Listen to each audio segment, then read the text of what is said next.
Les non-dits en direct. Ici, on dit ce que d'autres préfèrent taire. Sans hystérie, sans fioriture. On décortique les déclarations clés, les faits et leurs conséquences, clairement, point par point, pour comprendre ce qui se passe et où ça mène. Si ce format vous plaît, abonnez-vous dès maintenant, mettez un like et laissez votre avis en commentaire. Votre opinion compte. Très bien. Eh bien, aujourd'hui, nous devons parler de l'Iran car cela commence à ressembler moins à du théâtre politique et plus à une piste d'envol vers un véritable conflit en ce moment. Le président Trump vient de lancer ce qui est essentiellement un ultimatum. Venez à la table des négociations et acceptez un nouvel accord nucléaire, pas d'armes nucléaires, où les États-Unis sont prêts à frapper l'Iran à nouveau. Et il avertit que la prochaine frappe serait, je cite, bien pire que la dernière. Il dit qu'une armada massive se dirige actuellement vers l'Iran. Pas d'armes nucléaires. Le temps presse. C'est vraiment essentiel. Comme je l'ai dit une fois à l'Iran, faites un accord. Ils ne l'ont pas fait et il y a eu l'opération Midnight Hammer, une destruction majeure de l'Iran. La prochaine attaque sera bien pire. Et cette armada massive se dirige vers l'Iran, menée par le porte-avions USS Abraham Lincoln, et il l'a présentée comme une force prête à intervenir rapidement si nécessaire. Alors la question immédiate est la suivante. Est-ce un moyen de pression pour les négociations? Sont-ils réellement intéressés par quelque forme de négociation que ce soit? Ou alors, est-ce que... Eh bien, ce serait une bonne question, ma chérie, si le sujet de l'accord n'avait pas été sur des choses complètement différentes. Donc d'abord, il s'agissait de savoir s'ils avaient ou non un arsenal nucléaire, puis de savoir s'ils construisaient des missiles conventionnels, puis c'est revenu à... Oh, et puis il s'agissait de savoir si, vous savez, blessent leurs propres manifestants. Et maintenant, c'est de nouveau une question de nucléaire. Alors, pouvez-vous suivre cela? C'est quoi exactement cet accord? L'accord pourrait concerner n'importe quoi que les États-Unis décident à un moment donné. C'est insensé. Ou est-ce un compte à rebours vers une guerre ouverte? C'est l'autre question. L'ancien inspecteur des armements de l'ONU, Scott Ritter, se joint à nous maintenant pour analyser cette dernière montée en puissance, ce dernier bluff. Scott, bienvenue à nouveau dans l'émission. Ravi de vous voir. Merci de m'avoir invité. J'allais faire une petite digression et parler de tout ce truc de portefeuille au Rumble, juste à cause de la banque. Oui, en tant que quelqu'un qui a été débancarisé, je sais, je n'ai pas pu m'en empêcher. Je lis ça, je me dis, oh merde, Scott. Oui. Scott a été débancarisé il y a environ 2 semaines. Ils ont juste fermé son compte bancaire, c'est incroyable. Donc vous savez, nos cœurs sont avec vous à ce sujet. Désolé d'apprendre ça. Mais cela indique bien sûr que vous avez le contrôle et qu'ils n'aiment pas ce que vous dites. Alors ils s'en prennent aux gens dont ils n'aiment pas ce que vous dites. Et ce que vous avez dit sur l'Iran ne plaît probablement pas à certaines personnes. Alors, que pensez-vous de cette dernière provocation du président Trump il y a peu de temps? Eh bien, vraiment, la chose avec Trump, c'est que nous savons qu'il a déjà reculé 2 fois lorsqu'il s'agissait d'un engagement décisif avec l'Iran. Vous savez, quand le Global Hawk a été abattu, il était totalement en faveur, vous savez, de bombarder les sites de défense aérienne iraniens et il a été averti par des gens plus intelligents dans le système de sécurité nationale que s'il commençait un conflit avec l'Iran, cela ne se passerait pas comme il le pensait, que les États-Unis seraient embarrassés, humiliés. Il faudrait des mois, voire des années pour construire une force militaire capable de prévaloir. Et donc Trump s'est retiré, prétendant qu'il épargnait des vies iraniennes parce qu'il est un si grand humanitaire. La dernière fois, c'est ce qui s'est passé il y a quelques semaines, vous savez, où Trump a essentiellement dit qu'ils allaient, vous savez, bombarder l'Iran en soutien aux manifestants, puis il s'est retiré.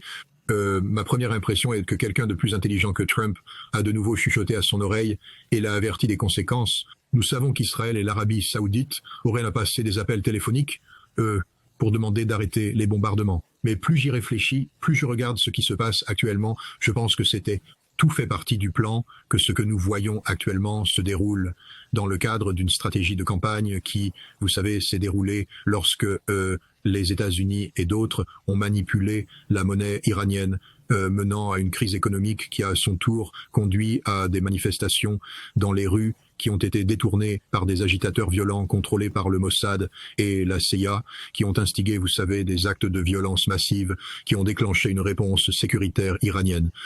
Je crois maintenant que cela s'appelait Shaking the Tree, une vieille tactique de la CIA que je connais très bien, où vous mettez en place tout un système de surveillance, puis vous y allez et vous savez secouer et voyez ce qui se passe.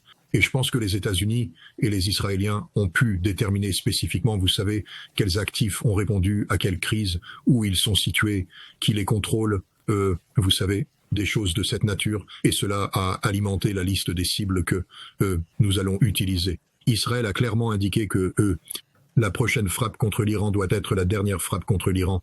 Israël a dit qu'ils sont prêts à absorber 700 missiles balistiques venant d'Iran tant que l'Iran, la théocratie, est retirée du pouvoir. Donc je pense que cette attaque, si elle est lancée, sera une attaque totale à spectre complet sur l'Iran, qui impliquera non seulement des frappes aériennes visant à supprimer les mécanismes de sécurité de l'Iran, mais je pense que vous allez voir des cyberattaques. Vous savez, nous savons que l'Agence de sécurité nationale et le Cybercommand ont, vous savez, implanté des virus dans l'infrastructure iranienne, tant dans l'industrie que dans la vie quotidienne, comme comment allumer et éteindre les lumières, les feux de circulation, des choses de ce genre. Je pense que vous allez voir la fermeture de l'Iran afin de créer le chaos, de créer, vous savez, une dysfonction absolue, de supprimer le système de sécurité, puis d'avoir les organisations paramilitaires qui n'ont pas participé à la dernière fois, le Moudjahedine et Khalq, vous savez, les monarchistes, le Balouche Libération, les gens d'Az, les Arabes, les Kurdes, les Azéris, tous ces groupes que la CIA et le Mossad ont financés au fil des ans.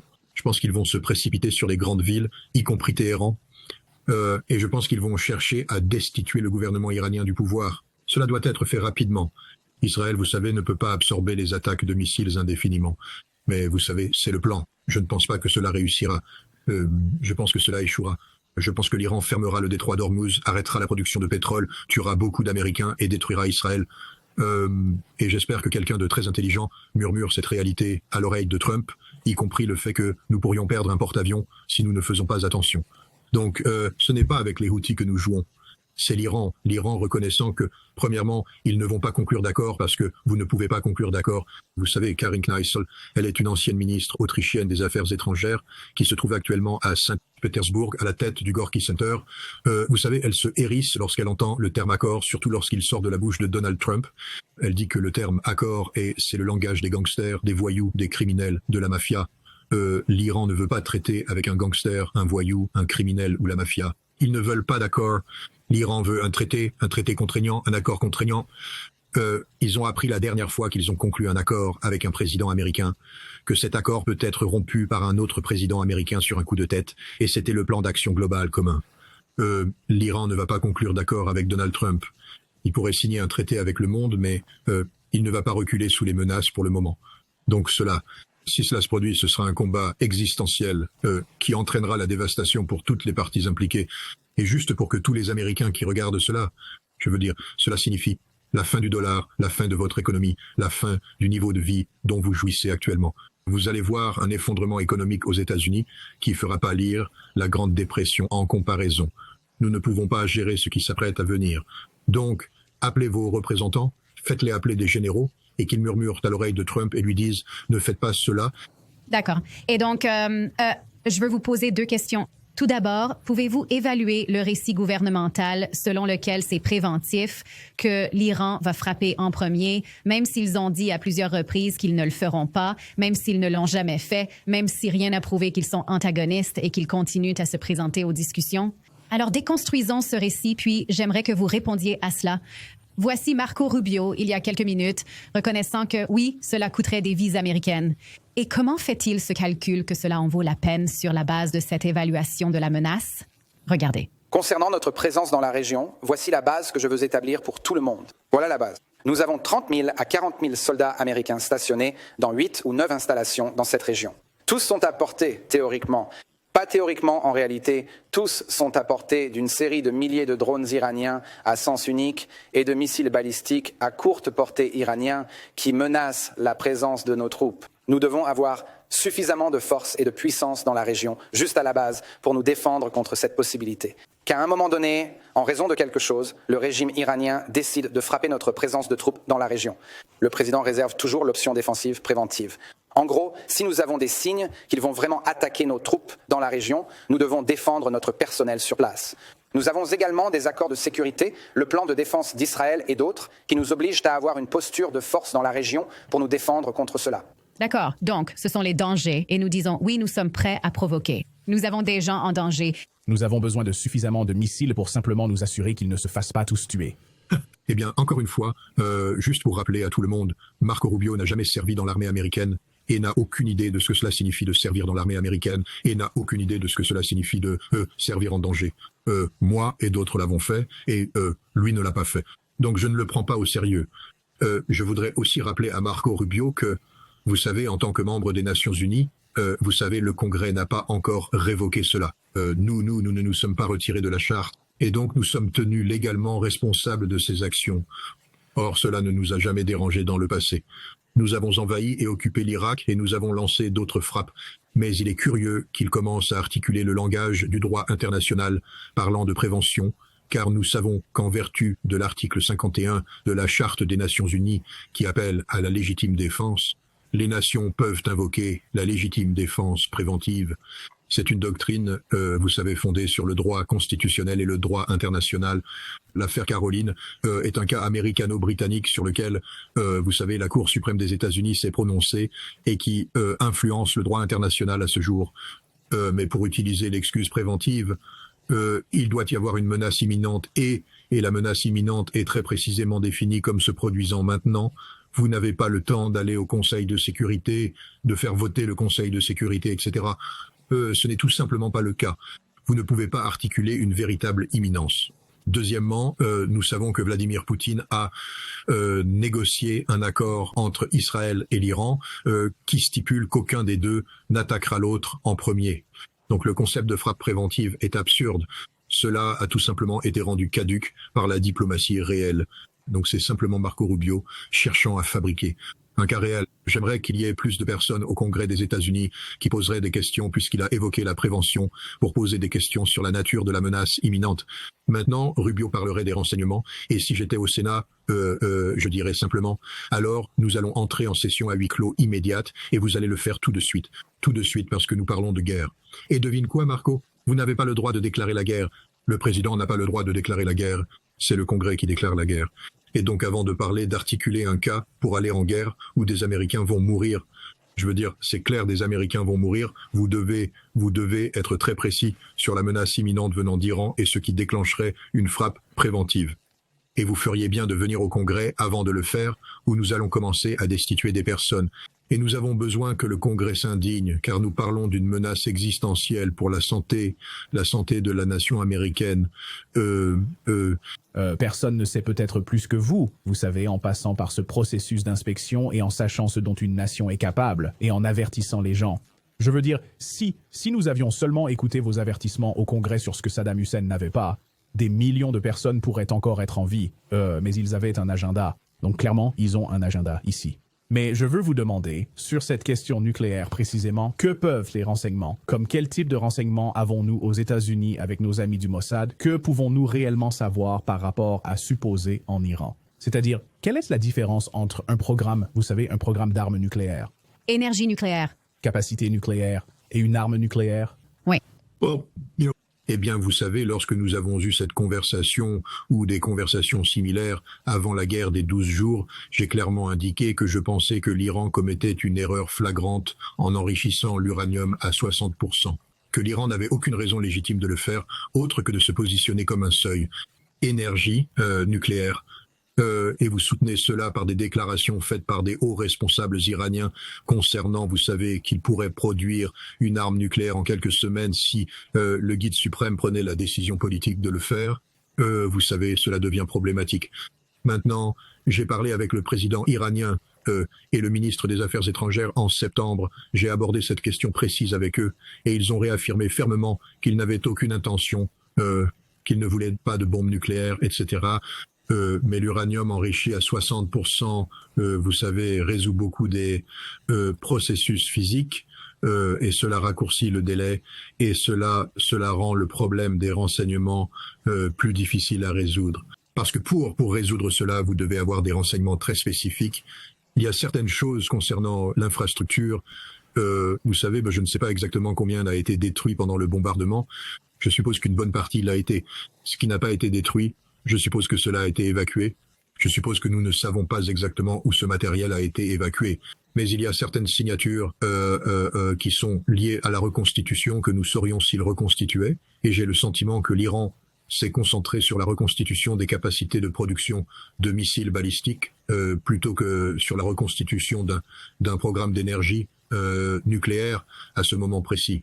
Il n'y a aucune raison de reconstruire ce qui pourrait être facilement détruit. Ils sont donc en train de préserver ce qu'ils ont conservé, et nous ne savons pas exactement combien cela représente. C'est une manière de dire que je ne crois pas qu'il existe des renseignements qui accusent l'Iran d'avoir un programme d'enrichissement nucléaire actif. En fait, je pense que les renseignements démontrent clairement que l'Iran n'a pas de programme actif d'enrichissement d'uranium, car l'Iran n'a pas été en mesure de reconstituer ce que nous savions être la totalité de leur programme d'enrichissement actif. Et il n'y a aucune preuve qu'ils aient reconstitué ailleurs. Et donc, je pense que la situation des renseignements, bien que trouble, est plus claire qu'on ne le croit. Et je pense qu'il est clair que l'Iran ne poursuit pas de programme d'armes nucléaires pour le moment. Je ne crois pas qu'il l'ait jamais été. Beaucoup de gens disent qu'en raison de l'attaque de juin, ils ont une justification pour le faire.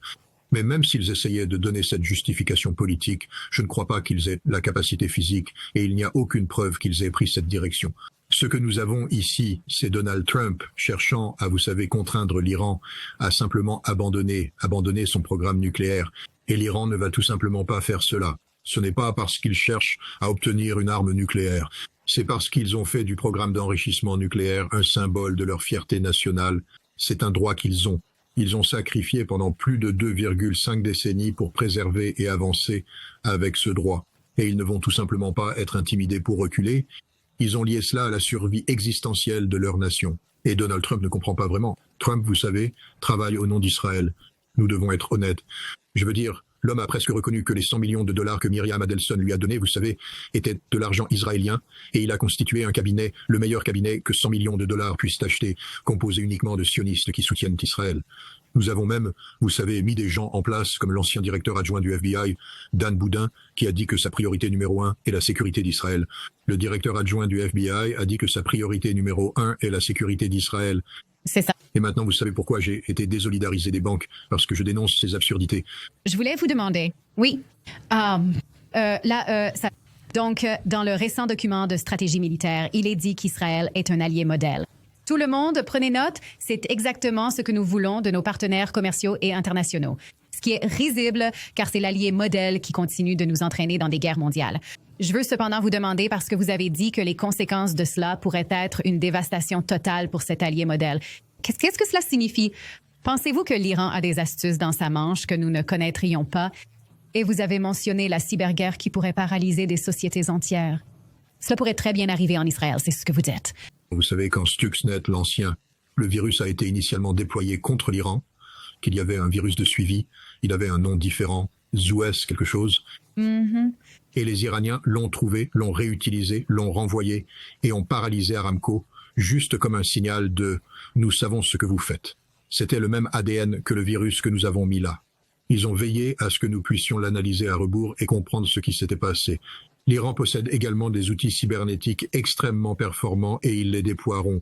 Mais cela conduira à la destruction physique d'Israël. Je pense que nous devons rappeler à tout le monde dans votre audience que c'est Benjamin Netanyahou qui a pris le téléphone, appelé Donald Trump et l'a supplié de mettre fin à ce conflit parce que les Iraniens commençaient à sortir les gros moyens.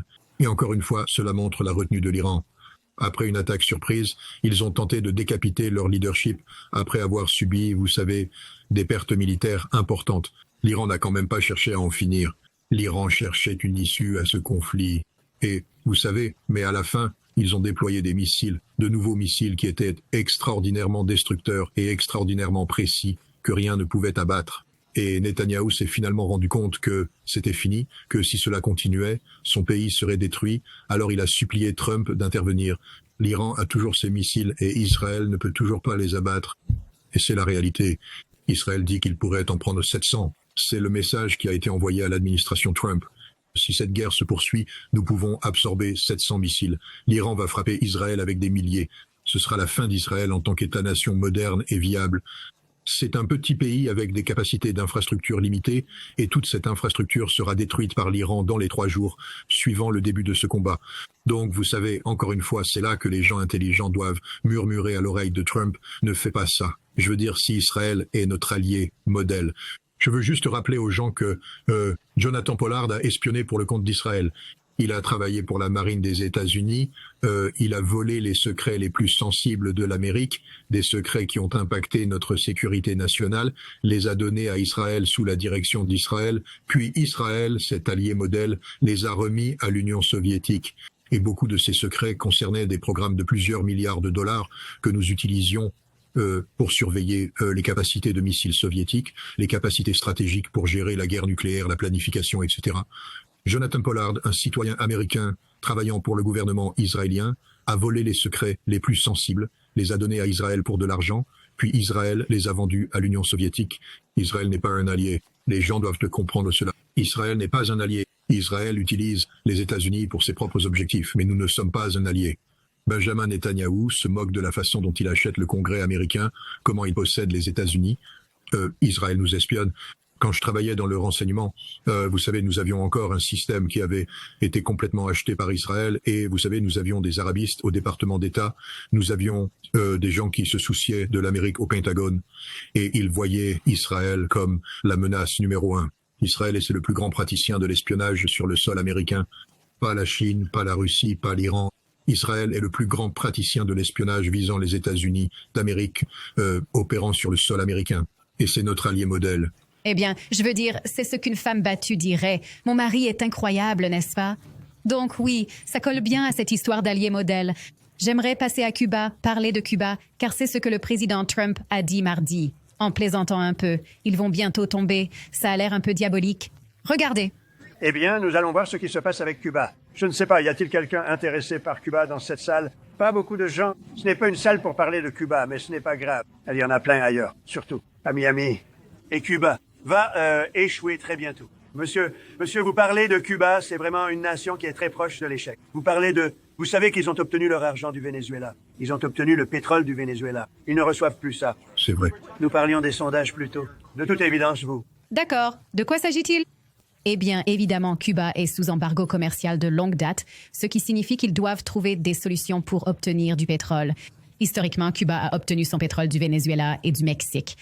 Maintenant, nous les avons coupés du Venezuela. Maintenant, nous avons dit au Mexique, vous les coupez aussi, parce que nous voulons infliger le maximum de souffrance à leur peuple pour instaurer un changement de régime. Maintenant, le Mexique a dit, nous n'allons pas faire ça. Nous faisons ce que nous voulons, mais ils l'ont fait. Voici la preuve de cela. La Chine a condamné cette action, affirmant que cela prive le peuple cubain de ses droits de subsister et de se développer. Pourquoi la Chine s'en soucierait-elle? Eh bien, parce que la Chine et Cuba sont des partenaires commerciaux et les États-Unis voient cela comme un concours régional plus large entre Washington et Pékin. Donc, cela pourrait-il être la véritable raison pour laquelle nous voulons nuire à Cuba? Et je veux te montrer ça, Scott, aussi. Le nouveau corollaire de Trump à la doctrine Monroe dit essentiellement « Dans cet hémisphère, nous faisons tout ce que nous voulons ». Et ils utilisent le mot « prérogative ». Si nous pensons que quelqu'un devient populaire ici, que quelqu'un exerce une influence, nous faisons ce que nous voulons selon nos prérogatives. Alors, pouvez-vous expliquer pourquoi nous voulons torturer Cuba? Pourquoi faisons-nous cela? Quel est notre intérêt? Eh bien, il y a quelques points, mais je pense que nous devons aller droit au but.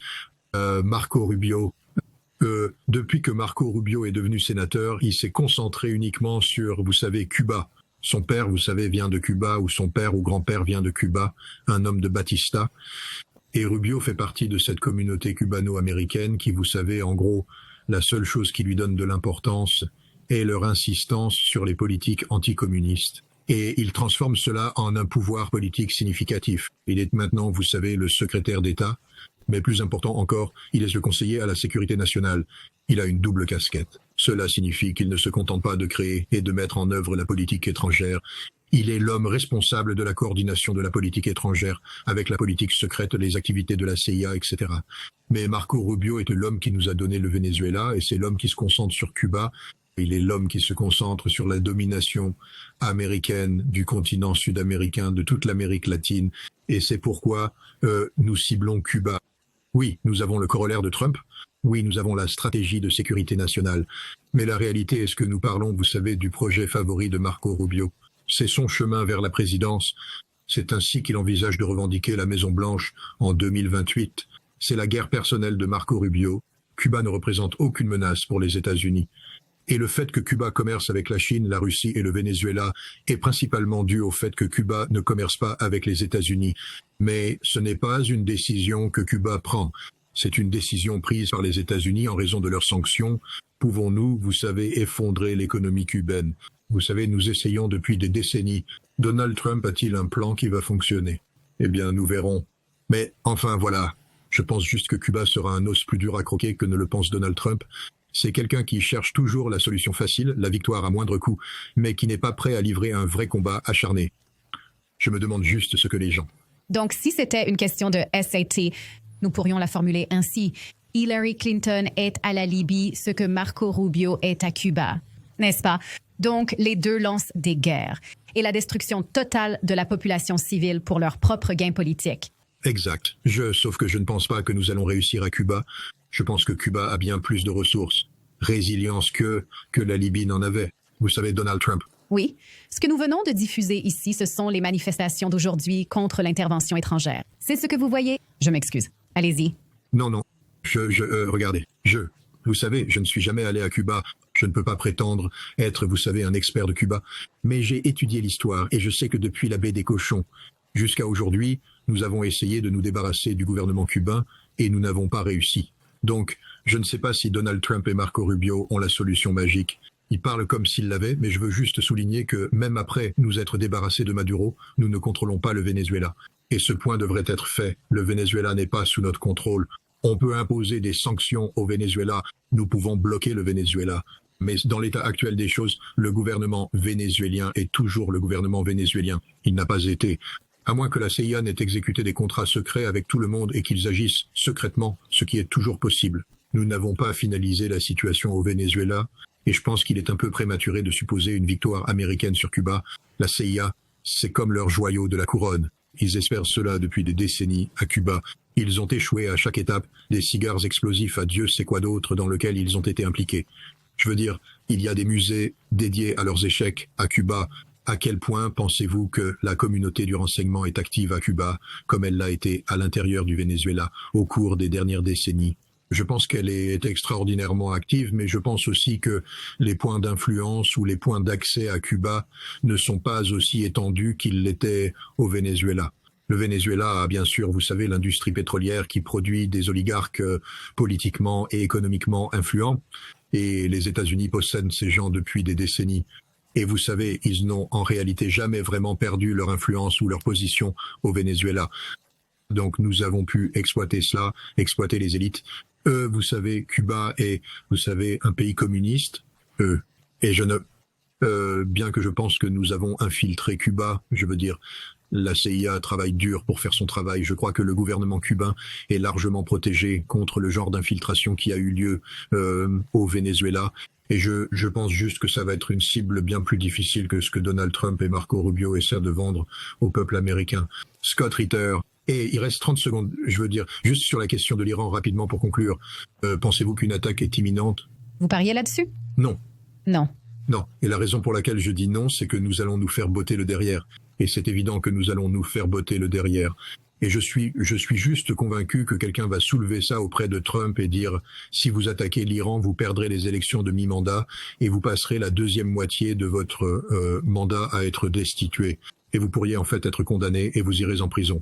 Ne faites pas ça. » Oups, il y a une conséquence personnelle. Ça, c'est la façon de Scott de voir le verre à moitié plein. Oui. Oui. Et j'ai. D'accord. J'espère que vous avez raison. J'espère que vous avez raison. Allez, sors d'ici, espèce d'optimiste. Vous. Ouais. Scott, merci beaucoup, comme toujours. Excellente analyse et excellentes observations. Personne avec qui je préfère en parler. Merci Scott, merci de m'avoir invité.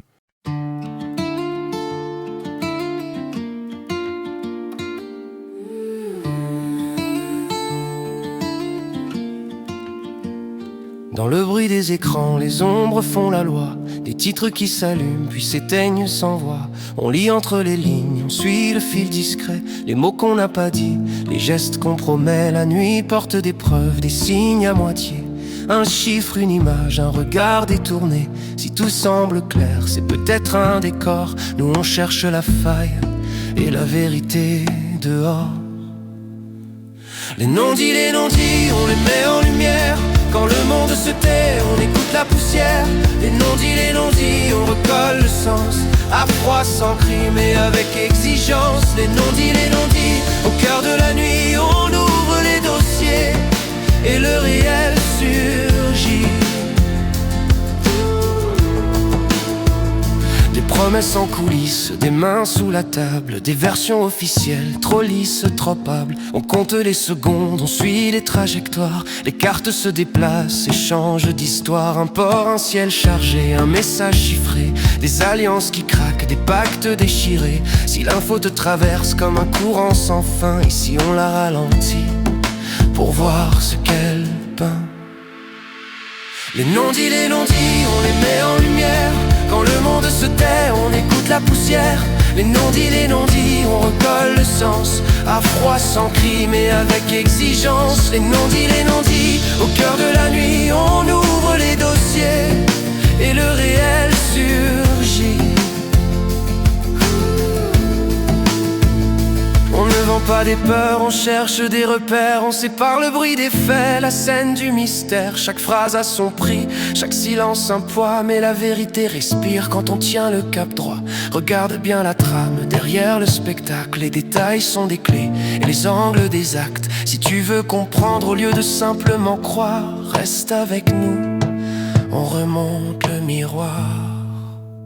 Les non-dits, on les met en lumière. Quand le monde se tait, on écoute la poussière. Les non-dits, on recolle le sens. À froid, sans cri, mais avec exigence. Les non-dits, au cœur de la nuit, on ouvre les dossiers et le réel surgit. Les non-dits, on les met en lumière. Quand le monde se tait, on écoute la poussière. Les non-dits, on recolle le sens. À froid, sans cri, mais avec exigence.